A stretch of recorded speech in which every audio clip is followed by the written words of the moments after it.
The South West Region Transfusion Centre in Tooting supplies more than 60 hospitals with around 5,000 pints of blood a week.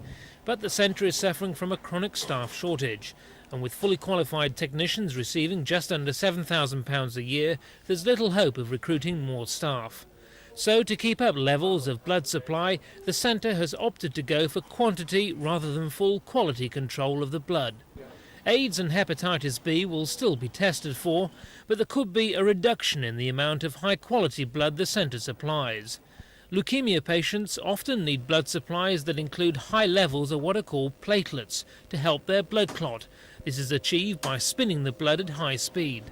But it means 3 blood donors are needed to produce 1 dose for each leukemia sufferer. In a catch-22 situation, less high-quality blood for leukemia patients means they'll have to have more transfusions, putting even more pressure on the entire service. There was a very considerable reduction in the number of donors some years ago when AIDS testing came in as a compulsory part of screening blood donors. And this reduction has very seriously had an impact on what we're able to do and offer to patients, not only for leukemia but for many other blood conditions as well.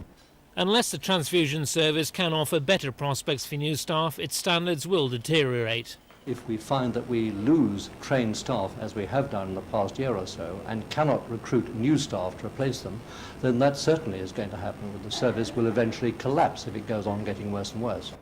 Tonight, local hospitals and the blood transfusion service are doing what's becoming all too frequent, juggling resources and staff to keep the vital, life-giving supply of blood flowing. Ken Andrew, Thames News.